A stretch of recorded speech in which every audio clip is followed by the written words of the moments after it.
Good MC दोस्तों, मैं सत्यन भाटिया आज आपसे कंपनी की कुछ नई पॉलिसीज़, जो नए नियम हैं, उसके बारे में आपसे मैं बातचीत करूंगा, जिससे आपका बिजनेस और मजबूत और सिक्योर रहेगा।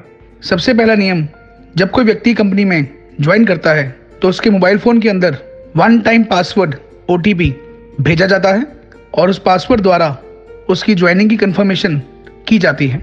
उसके बाद वह व्यक्ति 2 साल तक के लिए उसका ID एक्टिव मान लिया जाता है। अगर कोई व्यक्ति इस 2 साल के अंदर कोई भी प्रोडक्ट परचेज नहीं करता है या किसी को भी अपनी टीम में स्पॉन्सर नहीं करता है तो इसे इनएक्टिव मान लिया जाएगा और 2 साल के बाद उसका ID टर्मिनेट कर दिया जाएगा।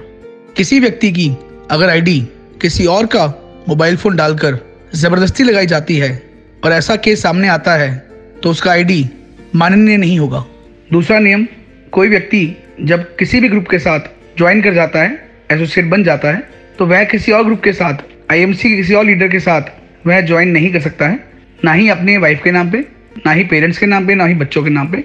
ऐसा करने पर उसके नए ID को डिलीट कर दिया जाएगा, टर्मिनेट कर दिया जाएगा और इसका पूरे टीम को, पूरे ग्रुप को पुराने ID के नीचे ट्रांसफ़र कर दिया जाएगा। तीसरा नियम, अगर कोई व्यक्ति अपनी अपलाइन के साथ संतुष्ट नहीं है या उनके साथ काम नहीं करना चाहता है तो उस व्यक्ति को कंपनी में रिज़ाइन डालना पड़ेगा। कंपनी की वेबसाइट में रेजिग्नेशन फॉर्म अवेलेबल है, उसको भर के आप कंपनी में भेजिए या कंपनी को ईमेल कीजिए। आपका रेजिग्नेशन एक्सेप्ट होने के बाद 6 महीने के लिए आपको इनएक्टिव पीरियड निकालना पड़ेगा, यानी आप किसी को भी डायरेक्ट अपनी टीम में ज्वाइन नहीं करा सकते हैं और ना ही आप किसी प्रोडक्ट को परचेज कर सकते हैं। 6 महीने का इनएक्टिव पीरियड सर्व करने के बाद ही आप कंपनी की परमिशन द्वारा आप किसी नए ग्रुप में फिर ज्वाइन कर सकते हैं। मेरी सभी एसोसिएट से गुजारिश है कि आपके सामने कोई भी ऐसा केस सामने आता है जिसमें किसी भी प्रकार की अनएथिकल प्रैक्टिस इस्तेमाल की गई है, उसको इमीडिएटली ग्रीवेंस सेल में उसकी इन्फॉर्मेशन दें और खुद स्वयं उसके अंदर अपनी कोई भी टिप्पणी या अपनी कोई भी गाइडेंस मत दें। कोई भी एसोसिएट अगर क्रॉस टीम में किसी प्रकार की मिसगाइडेंस या फिर नेगेटिव कमेंट देता पाया जाता है तो कंपनी उस व्यक्ति के ऊपर सख्त कार्रवाई करेगी। दोस्तों, इस बिजनेस में कार्य करने के लिए आपको मात्र एक ही एसोसिएट ID की ज़रूरत है। हस्बैंड वाइफ दोनों एक ही ID पे कार्य करेंगे।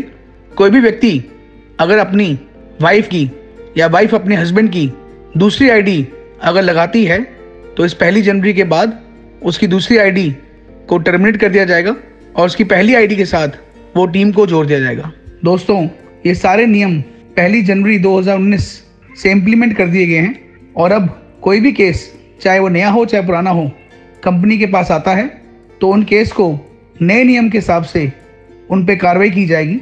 दोस्तों, 1 फरवरी से कंपनी ने आउटलेट खोलने के लिए और पुराने आउटलेट होल्डर्स के लिए भी कुछ नए नियम लागू किए हैं कि जितने भी नए आउटलेट 1 फरवरी से खुलेंगे वह सिर्फ 50,000 यानी 50,000 रुपये के प्रोडक्ट्स बाय करके वह आउटलेट के बेनिफिट्स ले सकते हैं।